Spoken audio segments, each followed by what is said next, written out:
Hablando con científicos. Un programa de cienciaes.com para divulgar los avances de la ciencia contados por sus protagonistas.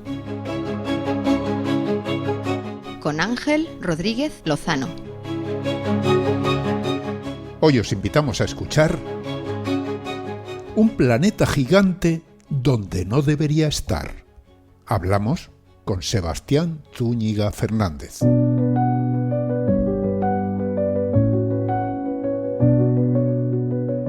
¿Puede una estrella diminuta tener un planeta gigante?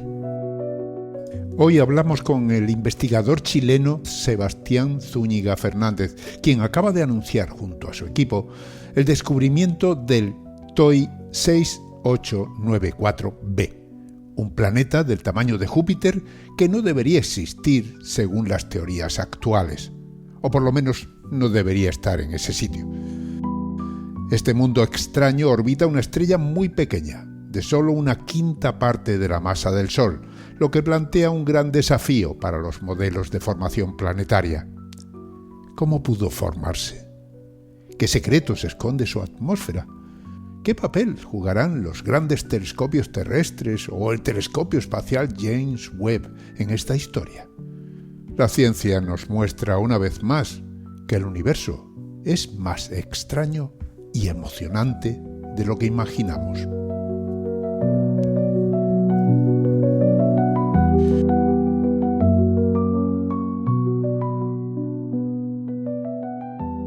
Hablamos con Sebastián Zúñiga Fernández, es investigador en la Unidad de Investigación en Astrobiología de la Universidad de Lieja, en Bélgica, y pertenece al grupo de investigación Exotics. Ha publicado recientemente en la revista Nature Astronomy un artículo muy interesante que habla de un planeta gigante en tránsito, en órbita alrededor de una estrella de 0,2 masas solares, una estrella pequeñita. Bueno, ahora nos explica de qué va. Ante todo, un saludo. Sebastián, muchísimas gracias por participar en Hablando con Científicos. No, gracias a ti por la invitación. Pues hablamos de un planeta gigante en tránsito, en órbita alrededor de una estrella pequeña, ¿no? 0,2 masas solares. Eso es una quinta parte del Sol, ¿no? Sí, así es. Es una estrella tipo que le llamamos Late M o M tardía, que son estrellas muy frías y muy pequeñas, como dices tú, un quinto de la masa del Sol. Claro, una estrella pequeña uno hace pensar siempre que si tiene planetas van a ser pequeños también, ¿no? Claro. Pero parece ser que vosotros habéis dado con uno que es bastante grande. Así es, sí, esto es un fenómeno que ha llamado la atención últimamente dentro de los investigadores que estamos interesados en los exoplanetas. Y es que la posibilidad de que estrellas muy pequeñas, es decir, también de muy baja masa, puedan albergar planetas del tamaño de Júpiter, donde el radio del planeta es casi del radio de la estrella anfitriona. Y esto es interesante porque desafía los actuales modelos de formación planetaria, en lo que, como uno pensaría lógicamente, se espera que estrellas masivas tengan la capacidad de generar planetas masivos al mismo tiempo, pero según lo que hemos encontrado últimamente con misiones como TESS y las observaciones desde la Tierra que siguen estos candidatos, nos hemos dado cuenta que también es posible que estas estrellas de baja masa alberguen planetas gigantes de tipo Júpiter. Estamos acostumbrados ya a recibir noticias de descubrimientos de planetas alrededor de estrellas distintas al Sol, ¿no? De hecho, hay un gran número ya de planetas confirmados, según mis datos, los datos que se dieron, que da la NASA en junio, hay ya confirmados 5.926 planetas, nada menos, pero también hay más de 7.000 que están ahí en espera de que se confirmen, o sea que conocemos un montón de planetas extrasolares. Claro, uno más parece que no va que no va a llamar la atención, y sin embargo este llama la atención. Llama la atención, entiendo, en parte por lo que ya has dicho, ¿no? Por el hecho de estar alrededor de una estrella tan pequeña. Así es el punto principal, como tú mencionaste, principalmente gracias a la misión espacial TESS, que es un telescopio espacial enviado por el MIT. A diario recibimos muchos planetas, candidatos a planetas que son detectados por este telescopio espacial. Esta misión TESS tengo entendido que se lanzó ya hace varios años, ¿no? En 2018, y está destinada específicamente a detectar planetas, exoplanetas, por ese método, por el método de tránsito, ¿no? Y claro, su éxito ha sido tremendo. Sí, la gran ventaja que tiene al estar en el espacio es que no puede tener una cobertura muy amplia en términos de tiempo. Es decir, si pensamos en los telescopios que están aquí en la Tierra, dependemos de la noche para poder observar, pero como TESS está en el espacio, digamos que tiene noches muy largas. Entonces puede monitorear por largo tiempo un campo donde hay estrellas, y donde podemos, lo que hace TESS es observarla por largo tiempo con la técnica de fotometría, es decir, observa la luminosidad, el brillo que nos llega de esa estrella con su cámara y va haciendo lo que se llama una curva de luz, que es ver cómo varía la luminosidad de esta estrella. Y el objetivo principal de TESS es encontrar tránsito, es decir, que si hay un planeta que pudiera existir en esa estrella y que cumple las condiciones para el tránsito, eventualmente pasaría por enfrente de la estrella y haría el mismo efecto que haría un eclipse. Pasaría por enfrente y haría una pequeña sombra. Y esto bajaría esta luminosidad que nosotros detectamos de esa estrella y produciría esta pequeña bajada en la curva de luz. Y ahí podríamos tener lo que se llama un candidato. Un candidato. O sea que en realidad lo que se detecta es una sombra, eso baja la luz de la estrella, porque realmente con el telescopio no se puede ver, no es capaz de ampliar, digamos, la imagen como para ver una sombra recorriendo lo que es el fondo de la estrella, como pasaría con el Sol, que sí lo vemos, ¿no? Pero ahí simplemente detectáis que la luz baja, que la intensidad de la luz baja. Así es. No tiene la capacidad de resolver la estrella y verla como vemos el Sol, que es una esfera, un círculo. Ahí está todo mezclado, digamos. El planeta, la estrella, todo. Pero solo vemos la cantidad de luz total que nos llega desde esa estrella. Y esa luz total en algún momento disminuye un poco por el paso del planeta enfrente de su estrella anfitriona y ahí vemos este pequeño eclipse, lo que le llamamos tránsito, que es uno de los métodos para detectar exoplanetas. Claro, eso quiere decir que Tess tiene que estar ahí, digamos, observando el cielo a todas horas, porque no deja de ser una casualidad, ¿no? Que ese planeta esté en línea con nosotros, que pase por delante de la estrella, que de alguna manera produzca una especie de eclipse o bajada de luz. Realmente no se tiene ninguna otra información de que hay en esa estrella previamente exista un planeta. La única posibilidad de detectarlo es esa, ¿no? Lo que hace TED es monitorear un sector del cielo y se queda ahí mirando por un periodo de tiempo y como dices tú, esperando las chances de que una de esas estrellas que están en su campo de visión produzca un pequeño tránsito. Y así lo va haciendo durante todo el año y dependiendo del programa que esté ejecutando o de la zona del cielo que esté observando, puede estar más o menos tiempo dentro de cada campo y luego se va moviendo a otro espacio, a otro campo que le llamamos del cielo y va haciendo como un escaneo o un mapeo del cielo visible para TESS. Ujú. De todas formas, una vez que se detecta esa disminución de luz que puede producir un planeta que pasa por delante de la estrella, hay que asegurarse de que realmente es un planeta, ¿no? Porque podría haber otros fenómenos que produjeran esa disminución de luz, ¿no? Exacto, como se hizo en este trabajo y bueno, eso digamos que es casi un procedimiento estándar en la detección de planetas por tránsito. Lo que hace TESS, como digo, tiene la mayor ventaja es que es capaz de monitorear por largo tiempo campos del cielo para encontrar estas señales de tránsito. Una vez que detecta una señal de tránsito, tiene lo que nosotros llamamos una pipeline, que es un software que analiza los datos, limpia los datos de ruido instrumental y de todo lo que podría estar afectando la medición que no sea por un tránsito o por un efecto físico real. Y una vez que ya limpia los datos y analiza los datos de manera automática con este software que fue diseñado por ellos, una vez que detecta un tránsito con cierta confiabilidad, genera una alerta y le pone un denominador que es lo que nosotros conocemos como los TOI, los Test Object of Interest. Entonces sería un objeto de interés para test. Y esto se publica en una base de datos que que es pública para los científicos, y eso sería un candidato a exoplaneta. Ese es el estatus que tiene, porque como dices tú, se detecta este tránsito y por ahora es un candidato a exoplaneta. Pero para estar seguro de que es un planeta hay que tomar ciertos pasos para asegurarse, porque un caso que es menor podría ser que sea una falla en los datos, que realmente no sea un fenómeno real, pero también puede ser un tránsito producido por una estrella binaria, por ejemplo. La mayoría, casi la mitad de las estrellas que uno ve en el cielo no habitan solas. Muchas de ellas orbitan con un compañero y este compañero también puede producir tránsito.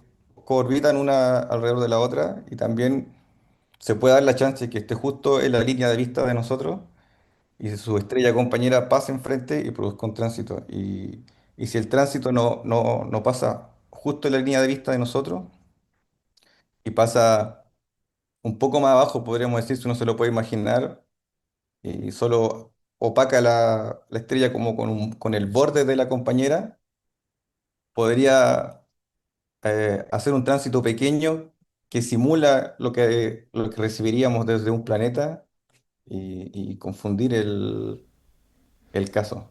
Claro, ya, de alguna manera esas dos estrellas que están orbitando una alrededor de la otra, cuando digamos se ven las dos y no pasa una delante de la otra, se recibe la luz que sería la suma de las dos, ¿no? Y cuando pasa por delante una de la otra, una opaca la luz de la otra y por lo tanto se vería menos luz, ¿no?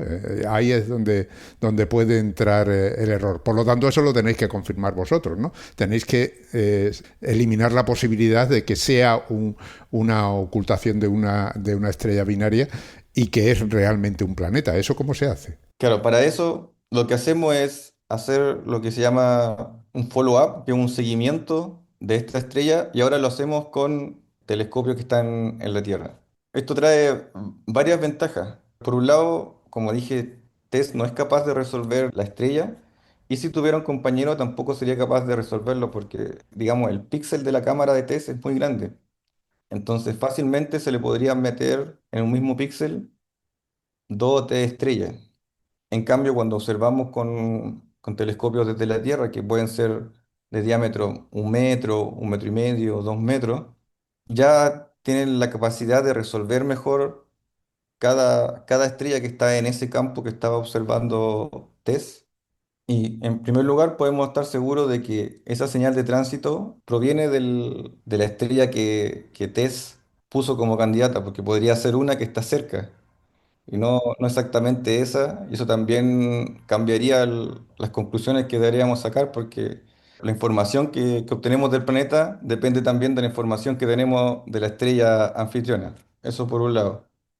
Luego, para la confirmación del planeta como tal, lo que hacemos es, gracias a TESS y que tiene tan buena cobertura, nos da efemérides.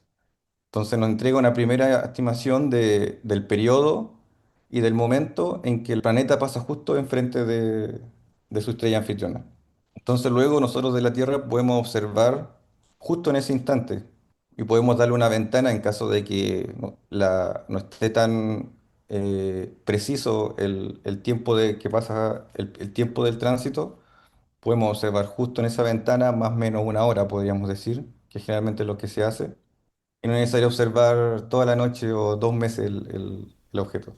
Ah, o sea que Tess realmente observa esa estrella, ¿no? Y la observa durante mucho tiempo, ¿no? Porque, claro, el planeta va orbitando alrededor de la estrella, pasa por delante de ella, tiene que completar su órbita hasta que repite el paso, ¿no? Claro, O sea que ahí primero hay que detectar que esa disminución de luz ocurre periódicamente, cada X días, años o cuando sea, y una vez que detectan eso es cuando ya se sabe que algo está pasando ahí, ¿no? Que algo periódicamente pasa por delante de la estrella. ok, claro. Como test ya se tomó el tiempo de observarlo lo suficientemente por un largo periodo, ya puede estimar cuál es el periodo, cada cuántos días pasa enfrente de su estrella anfitriona y exactamente el tiempo en que sucede el tránsito. Entonces luego nosotros observamos justo en esa ventana de tiempo con nuestro observatorio aquí en la Tierra y primero confirmamos que el evento suceda. Primero se observa una vez y si recuperamos el tránsito, Es decir, que la detección de TESS es acertada y las efemérides que nos entrega también están correctas, que no fue una falsa alarma. Luego que confirmamos que el tránsito ocurre cuando se espera de acuerdo a los datos de TESS, volvemos a observar el tránsito, pero esta vez lo hacemos en distintas bandas o en distintos colores, podríamos decir. O sea, usamos la misma técnica, la de fotometría, que es observar la luminosidad de este objeto, pero observamos el tránsito con distintos filtros. Es decir, cada filtro deja pasar cierta longitud de onda de la luz y recuperamos el tránsito para cada observación para distintos filtros. Y esto se hace porque uno de los principios para confirmar que esto es un planeta es que los planetas son acromáticos, es decir, la profundidad del tránsito que detectamos no debería cambiar respecto al color que uno lo observa, respecto a distintos filtros.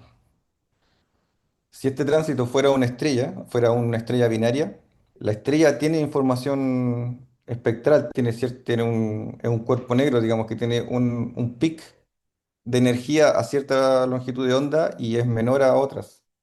Entonces, si yo lo observo con distintos filtros de colores, el tránsito debería, la profundidad del tránsito no debería ser el mismo, si observamos con la suficiente precisión, que es generalmente el caso para los tipos de telescopios que usamos desde la Tierra. Entonces, este que se llama el chromaticity check, la verificación por cromaticidad, es uno de los pasos que hacemos para pasar desde un candidato a un exoplaneta en vías de ser validado. Muy bien, muy interesante el tema. O sea que ahí hay, si hay dos estrellas, digamos, hay dos señales luminosas, ¿no? Y el hecho de detectar una señal luminosa que cambia frente a otra ya te dice que son estrellas. Y si no cambia la señal luminosa en cuanto al contenido de colores, podemos decir, entonces es que es un planeta, ¿no? Lo he entendido bien. Sí, exactamente. Bien, vamos a ir ya acercándonos a este descubrimiento que habéis hecho. Bueno, yo he dicho que según mis datos, el número de candidatos extra que tiene TESS son del orden, bueno, yo tengo aquí apuntado 7.655. ¿Qué os ha llamado la atención de este en concreto para fijaros en él? Bueno, justamente lo que dice el título del artículo es que el candidato a planeta en ese momento, y que ahora es un planeta validado, es un planeta gigante que orbita una estrella fría y muy pequeña.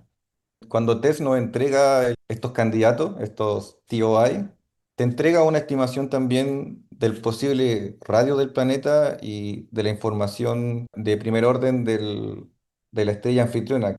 Entonces uno puede, dependiendo del interés científico que tenga cada grupo, uno puede ir filtrando en esta base de datos de candidatos de estrellas pequeñas. O sea, yo podría poner un filtro menores a 0,3 masas solares y que hayan candidatos con planetas de la mitad hasta 1,5 masas de Júpiter, por ejemplo.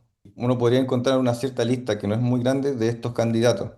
Y esto ha sido un interés que ha nacido recientemente por la comunidad científica. Si, gracias a la capacidad que tiene TESS de producir tantos candidatos, uno puede escoger qué tipo de candidatos quiere seguir y estudiar. Y este era un caso interesante que es los llamados Júpiter calientes, que son planetas del tamaño de Júpiter orbitando estrellas pequeñas. Y este candidato particular tenía muy buen potencial. Y eso fue porque este equipo, y en colaboración con varios equipos donde yo también formé parte, se realizó esta campaña de seguimiento para confirmar que efectivamente este candidato era un planeta y qué características tenía este planeta. Hemos hecho seguimiento a otros candidatos como estos y más de la mitad terminan siendo estrellas binarias, finalmente, no eran planetas Júpiter. Entonces, que efectivamente sea un planeta y que podamos confirmarlo incluso con velocidades radiales, que fue el caso de este trabajo también, lo hace bastante especial porque nos entrega más información sobre la masa del planeta. Lo más interesante es que de momento desafía lo que modelos de formación planetaria dicen respecto a la formación. Esa era la pregunta que te iba a hacer ahora.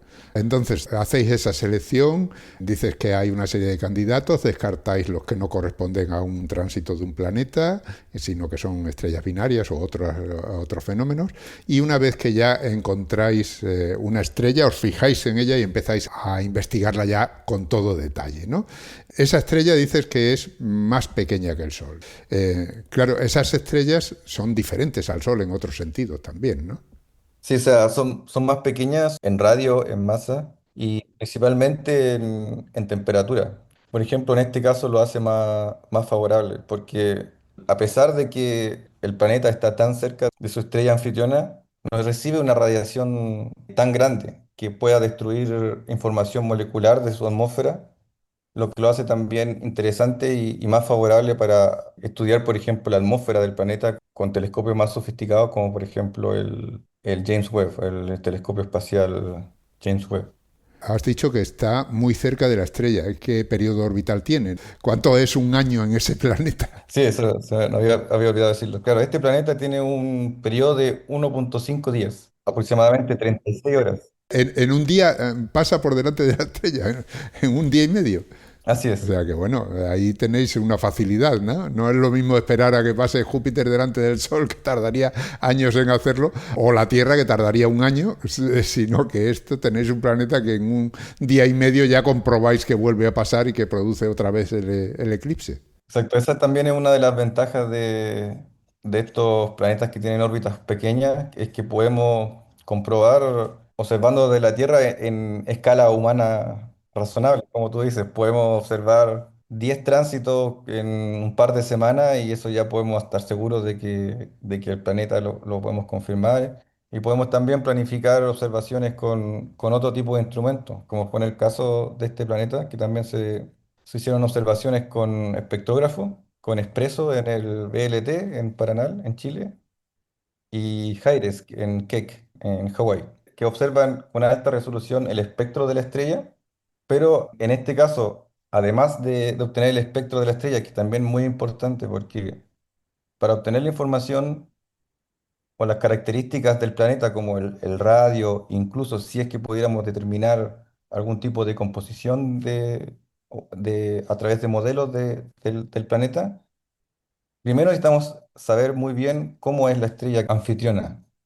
Entonces, a través del espectro y a través de nuestros colegas que son expertos en hacer modelos estelares a través de la información espectral, uno puede tener estimación de la masa, del radio, de la temperatura, de la metalicidad de la estrella anfitriona, que luego lo utilizamos como información a priori para obtener la información del planeta, pero también podemos obtener lo que se llama la velocidad radial.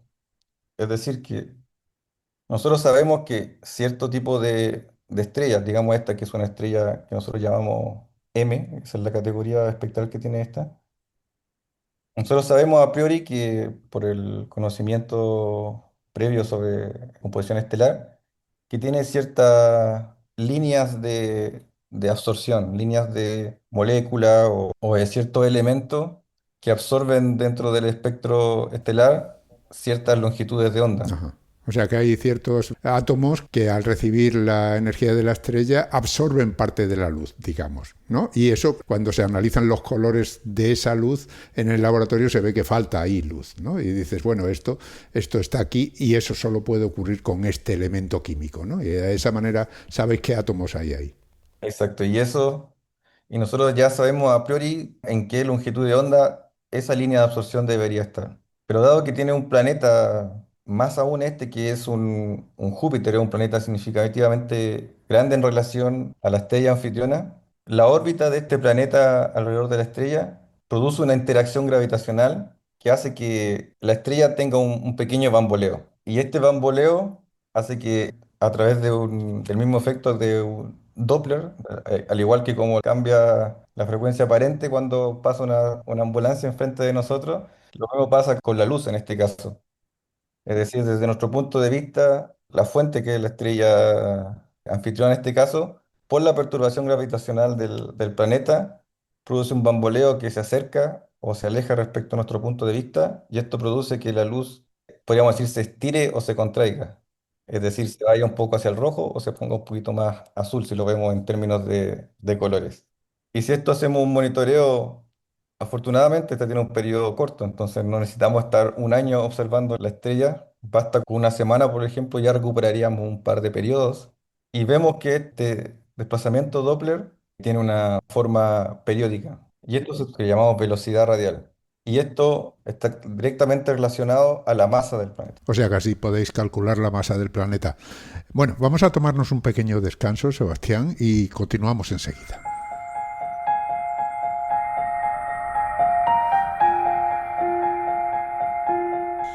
Estáis escuchando Hablando con Científicos, un podcast de cienciaes.com para divulgar la ciencia de la mano de sus protagonistas. En nuestra página web, cienciaes.com, podéis encontrar más de 500 entrevistas con científicos de todas las disciplinas. Os invitamos a escucharlas y compartirlas en redes sociales con vuestros amigos y conocidos. Cienciaes.com ofrece un conjunto de podcasts de acceso libre y gratuito a través de iTunes, Spotify, Google Podcasts, iVoox, TuneIn y muchas más plataformas. Todo en cienciaes.com.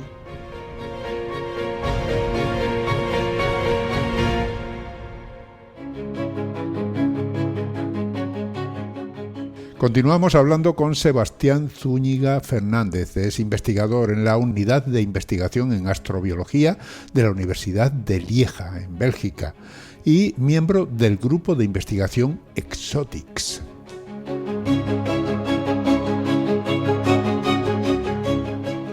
Sebastián, hablabas de cómo se medía la velocidad radial de la estrella, ¿no? Y cómo ese bamboleo que produce la estrella, debido a que gira alrededor del centro de masas que se produce entre la estrella y el planeta, hace que la luz, cuando la estrella se acerca a nosotros, se haga más azul y cuando se aleja de nosotros se haga más roja.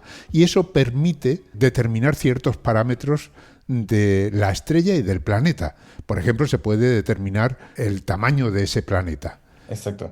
A propósito, ¿cómo es de grande el planeta? Has dicho alrededor que es de tipo Júpiter, que es tan grande como Júpiter o más pequeño. Sí, es 0,7 masas de Júpiter, 0,9 radios de Júpiter. O sea que es menos masivo, pero su volumen es casi tan grande como Júpiter, ¿no? Así es.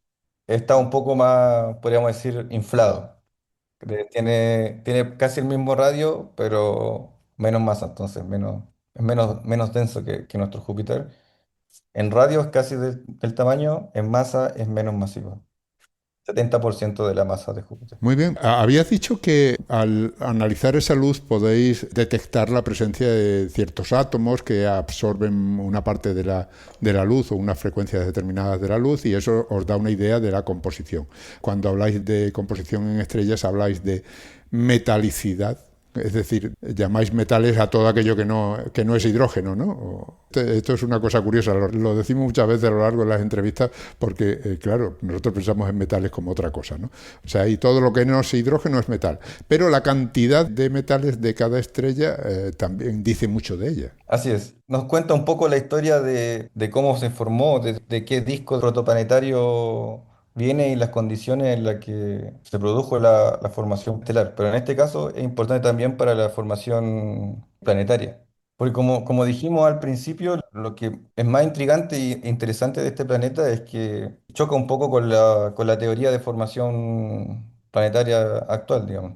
Porque un planeta, una estrella con tan baja masa, en teoría no debería ser capaz de formar un planeta tan masivo, o al menos sería muy complejo, tendría que darse condiciones muy particulares, porque la masa de la estrella viene dado del material que había antes, que fue colapsando en este disco protoplanetario para formar la estrella, y de esa misma masa de polvo y gas, al mismo tiempo se formarían los planetas que esta estrella albergaría. Pero si es poca masa, ¿de dónde sacó material para poder formar este planeta tan grande si ya la estrella anfitriona es pequeña? Eso es lo que intriga y que los estudios observacionales de disco protoplanetario aún no lo pueden explicar al 100%.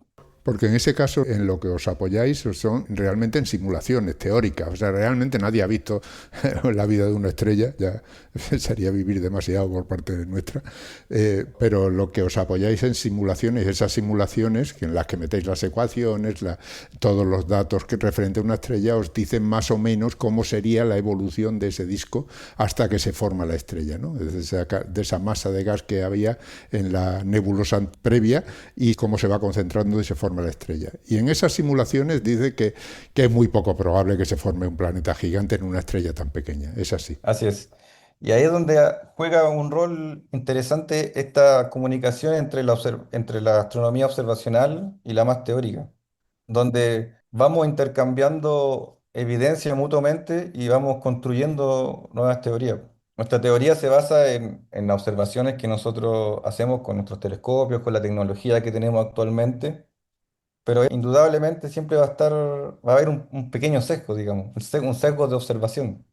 Por ejemplo, la técnica del tránsito es una de las que más planetas ha entregado a los estudios de exoplanetas, pero no hay que olvidar que requiere condiciones bastante particulares para detectarlo. Como dijimos al principio, requiere observar una cierta cantidad de tiempo una estrella, requiere que el planeta esté justo alineado con nuestra vista, que no sea un periodo muy largo o que el planeta no sea muy pequeño respecto a la estrella, porque si no el tránsito sería muy pequeño y sería indetectable. Hay muchas condiciones que se tienen que cumplir para que un planeta sea detectable a través de la técnica del tránsito. Y ese es un espacio de parámetros que estamos detectando y caracterizando, pero que está limitado por la técnica de observación que nos permite detectarlo. Que no detectemos planetas en otra zona no significa que no existen, significa que de momento aún no los podemos ver, porque puede que en realidad no existan también, pero eso no se sabe hasta que podamos cubrir también ese espacio de parámetros con otra técnica o con la misma técnica, pero haciendo campañas de más largo aliento que podamos obtener, por ejemplo, recuperar periodos de años. Por ejemplo, hoy en día la técnica de tránsito generalmente recupera periodos en el orden de los días, como en este caso. Al mismo tiempo, la observación de discos protoplanetarios se hace generalmente en radio y principalmente con instrumentos como ALMA, por ejemplo, que detecta principalmente polvo. Y a través de ese polvo uno puede estimar, y a través de las imágenes que puede producir ALMA y la información dinámica que también nos entrega de los discos, los astrónomos teóricos hacen modelos para estimar la masa, la dinámica y cómo está ocurriendo, por ejemplo, la formación planetaria en estos discos. Sin embargo, la información sobre objetos más grandes, como pequeños pebbles, que le llaman en inglés, que son como piedrecitas, podríamos decir, que están en el orden de los centímetros, que no es polvo, eh, se nos queda en el camino en estas observaciones. Entonces puede ser que incluso haya más material en ciertos discos jóvenes que nos estamos perdiendo y entonces la explicación para la formación de estos planetas grandes en estos discos sea aún posible, pero que nos falta quizá un poco de observación. Quizá pulir la técnica o observar en otra banda, por ejemplo.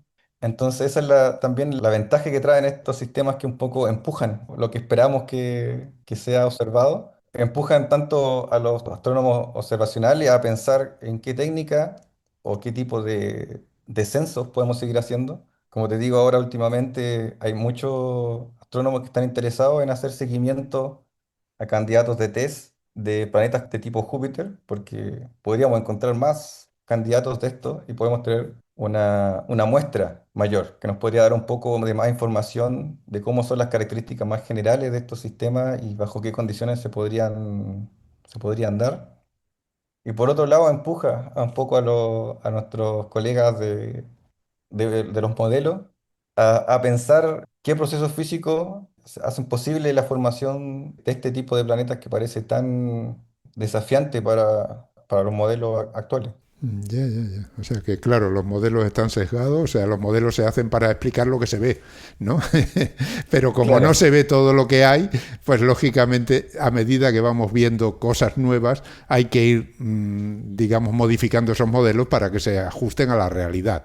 Y muchas veces no se ajustan a la realidad simplemente porque la realidad no la hemos visto, ¿no? Y parece que funcionan bien hasta que aparecen casos como este, ¿no? Claro, una de las ideas que propone este trabajo es que dado que la estrella anfitriona tiene alta metalicidad, y si uno hace un modelo de la composición del planeta basado en el modelo de la estrella, espera que el planeta también sea alto en metalicidad, elementos más pesados. Esto podría tener cierta explicación de que quizás en el momento de la formación el disco también presentaba alta metalicidad, lo cual generó un núcleo primario de estos metales, podríamos llamarlo así, que aceleró la formación y produjo la acreción del disco de polvo y logró capturar más material más rápidamente del disco para formar un planeta de este tamaño, digamos, que podría justificar cómo se logró formar este planeta en este ambiente que en teoría no se espera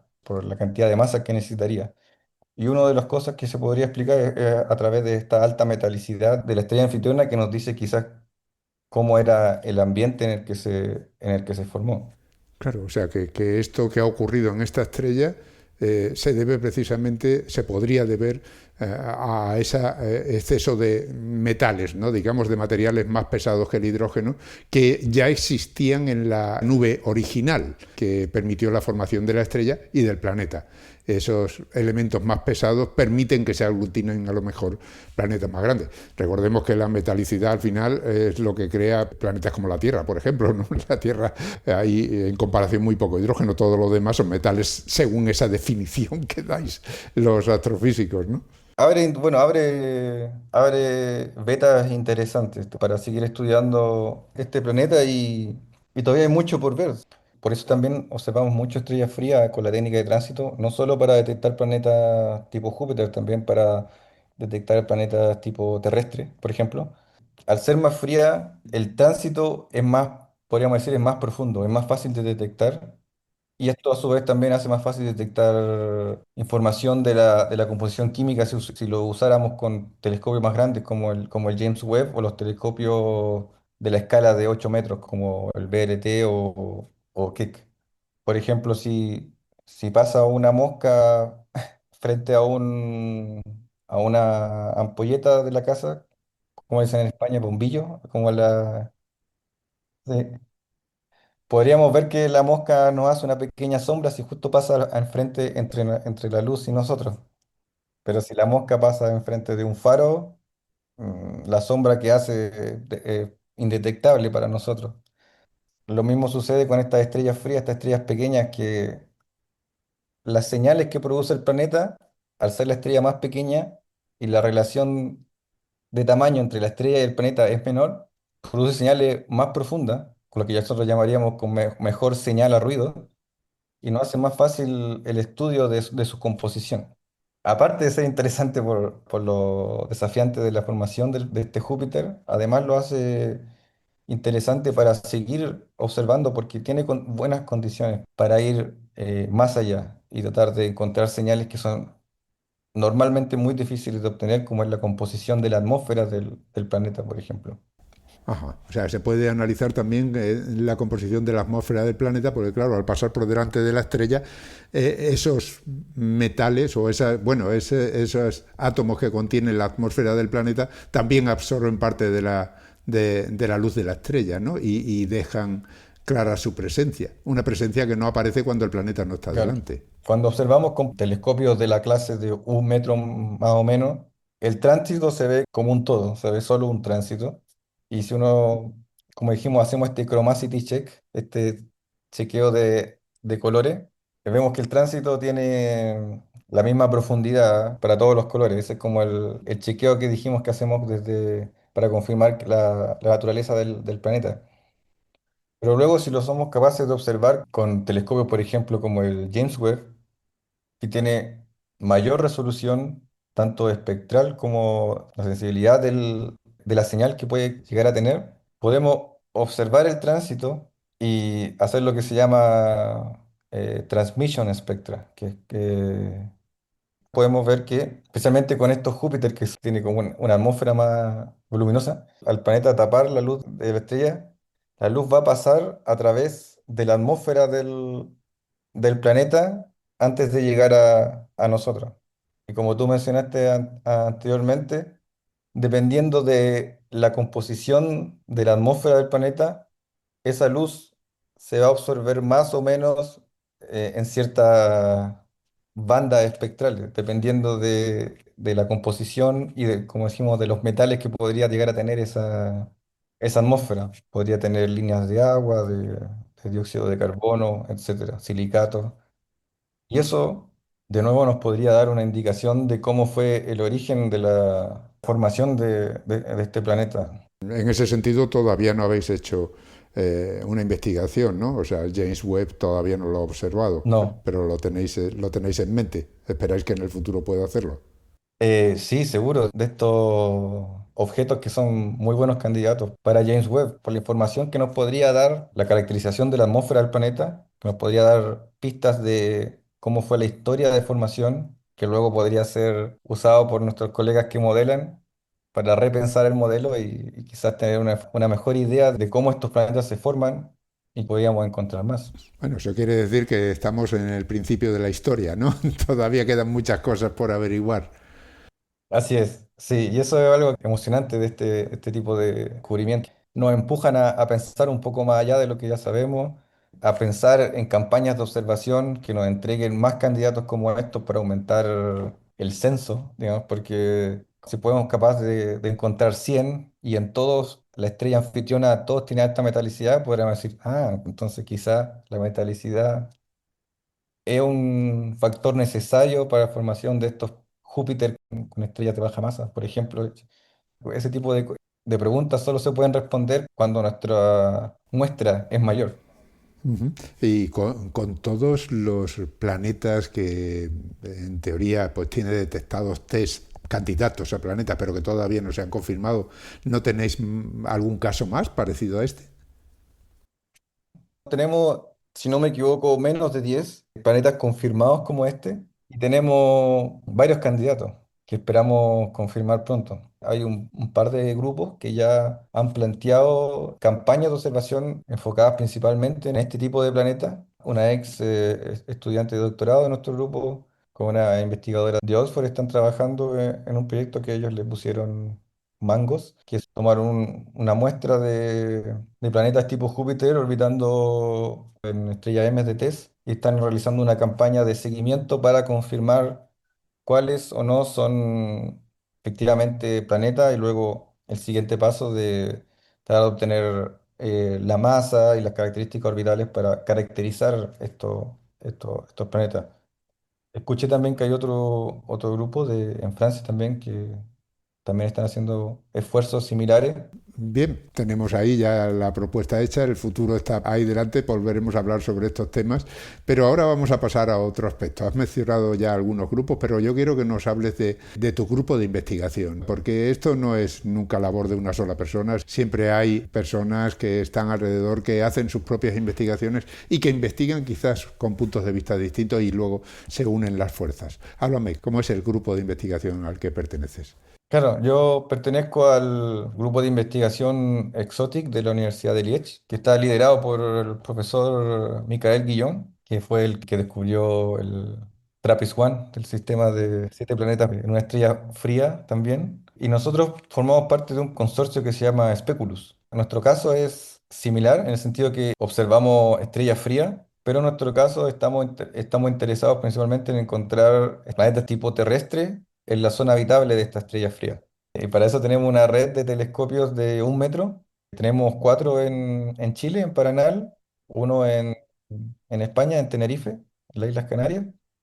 Pronto vamos a tener 2. Así podemos cubrir el hemisferio sur y el hemisferio norte a las estrellas frías y las estrellas pequeñas.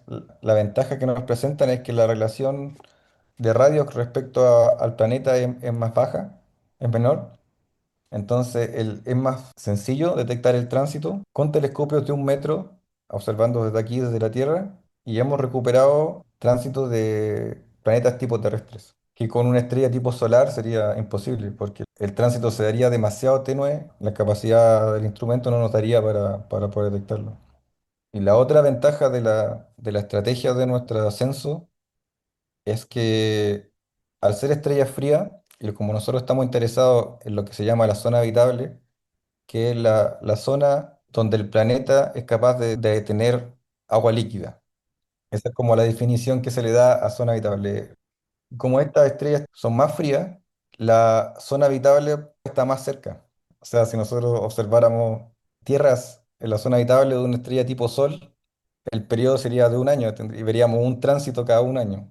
No es práctico, pero para una estrella fría de tipo M, al ser su radiación menor, la zona habitable, dependiendo de la temperatura de la estrella, puede estar en un rango de entre 6 a 12 días, lo cual lo hace factible para un seguimiento en escala razonable, digamos.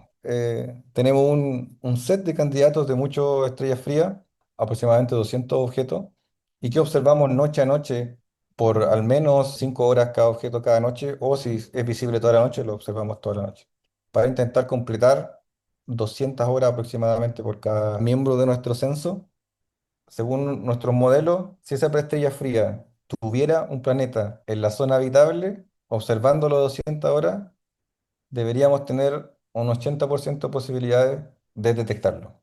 Y este Speculus fue el proyecto que nació a través del proyecto prototipo que fue TRAPPIST, que tenía la misma idea, pero con un telescopio de 60 centímetros, ahora estamos con uno de 1 metro, y que luego del descubrimiento de TRAPPIST-1, este sistema de 7 planetas en una estrella fría, fue como la prueba de concepto, de decir que las estrellas frías pueden albergar planetas tipo terrestres y que pueden ser detectados por telescopios de la clase de 1 metro, que son, entre comillas, pequeños. Ese es el objetivo científico principal de nuestro grupo, que es la detección y caracterización de planetas tipo terrestres en estrellas frías tipo M.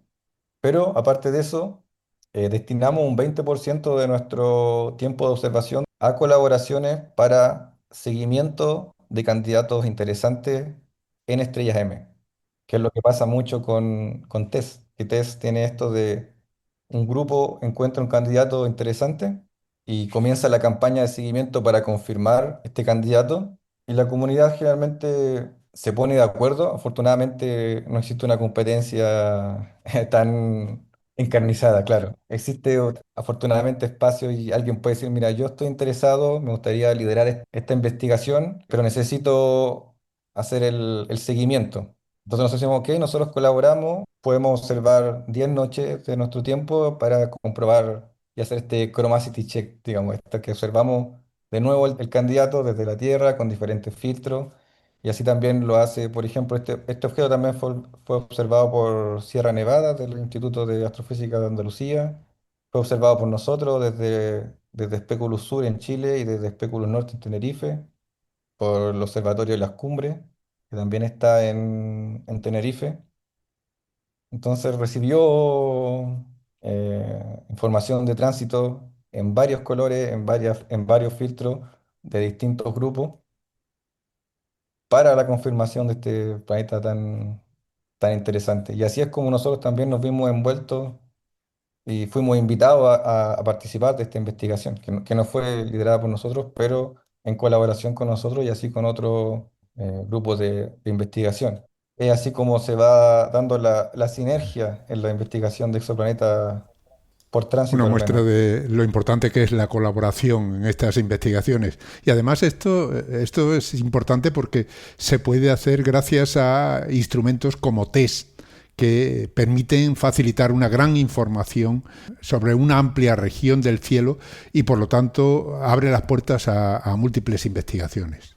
Así es, como dijiste tú al principio, ya ha ayudado a la detección de más de 5.000 planetas y aún hay 7.000 ahí en la bandeja esperando ser confirmados. Muy bien, y ya para terminar, háblame de ti, que por cierto, eres chileno. Sí, bueno, como quizá algunos pueden saber, en Chile tenemos la fortuna de tener de los cielos más claros del mundo, probablemente. en el desierto de Atacama y por eso albergamos muchos telescopios tope de gama, podríamos llamarlos, tanto de origen europeo como es la ESO, el Observatorio Europeo Austral, que tiene el Observatorio La Silla y Paranal en Chile, como instituciones japonesas, Tatao en el desierto de Atacama, como también de Estados Unidos, que está Gemini, Cerro Tololo, o colaboraciones tanto europeas, japonesas y de Estados Unidos, como es ALMA, que es un radiotelescopio en el cual congregan las tres organizaciones de investigación, tanto de Japón, de Estados Unidos y de Europa. Y así muchos otros que buscan poner sus instrumentos en los cielos chilenos. Yo soy ingeniero de formación, pero hice alguna pasantía o práctica en observatorio durante mi formación. Y ahí fue cuando me maravillé con este mundo, porque realmente para los que han tenido la fortuna de estar en un observatorio, casi parece ciencia ficción en algún momento, ver instrumentos gigantes con tecnología de punta moviendo telescopios y espejos de 8 metros con una suavidad increíble, parece de otro mundo. Y eso me maravilló y me motivó a hacer un pequeño cambio, no tanto porque ya como había trabajado un poco por el lado ingenieril de la astronomía, a entrar a la astronomía como ciencia. Y ahí tuve la posibilidad de seguir trabajando vinculado con los observatorios. Hice mi doctorado en el Observatorio Europeo Austral, pero en su sede de Chile, en Santiago de Chile. Y luego de terminar mi doctorado, buscando nuevas oportunidades, llegué a esta oferta de trabajo que es el proyecto Speculus, y en donde tengo la fortuna de trabajar hoy en día, que también me da la posibilidad de conjugar dos cosas que me gustan, que por un lado la ciencia de la astronomía, pero al mismo tiempo hoy en día trabajo como manager del observatorio en el sur. Entonces también tengo ciertas responsabilidades técnicas de ver que nuestros observatorios funcionan de manera correcta. Tengo la fortuna de ir a hacer una misión de mantenimiento a nuestro observatorio en el sur una vez al año. O sea, es decir, que vuelvo a mi país una vez al año por trabajo, que es espectacular para mí. Voy a Paraná, al observatorio, a revisar que nuestros telescopios y todos nuestros sistemas funcionen bien, porque operamos de manera robótica, es decir, nosotros operamos a distancia, lanzamos las observaciones cada noche y luego el observatorio funciona autónomo. Pero hay que ir de vez en cuando a echar un vistazo, ¿no? Claro, y eso es lo que es más importante, mantener todos los sistemas funcionando bien, porque en caso tenemos sistemas que detectan si hay nubes, si hay potencial lluvia, viento fuerte, y eso sucede durante la noche donde estamos durmiendo, entonces el sistema tiene que estar en buenas condiciones para poder detectar estas condiciones peligrosas para nuestro telescopio y cierre automático. Muy interesante. Bueno, pues hemos llegado al final de la entrevista. Muchas gracias por participar, por explicarnos todas estas cosas y abrirnos este mundo que nos lleva a lugares tan lejanos y tan inexplorados como es este planeta gigante alrededor de una estrella pequeña que estáis investigando y que abre posibilidades para futuras investigaciones. Muchísimas gracias, Sebastián, por estas explicaciones. Gracias a ti por la invitación y bueno, esperemos a ver qué más sigue. Espero que se encuentren muchos más planetas como este tipo y que este mismo planeta sea observado ahora por los telescopios de la clase de 8 metros y por qué no, por el James Webb para poder saber más datos de su atmósfera y que nos entreguen las pistas que nos faltan para saber cuál fue su mecanismo de formación. Hemos hablado con Sebastián Zúñiga Fernández, chileno. Investiga en la unidad de investigación en astrobiología de la Universidad de Lieja, en Bélgica, y también pertenece al grupo de investigación EXOTICS.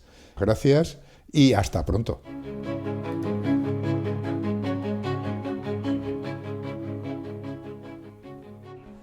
Y como siempre, antes de despedirnos, tengo que recordaros que Hablando con Científicos y el resto de los podcasts de cienciaes.com son posibles gracias a vuestras donaciones. Es nuestra única fuente de ingresos.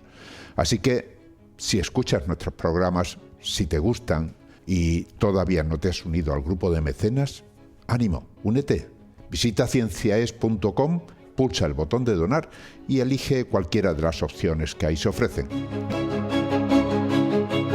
Han escuchado ustedes Hablando con Científicos, con Ángel Rodríguez Lozano. Cienciaes.com. Ciencia para escuchar.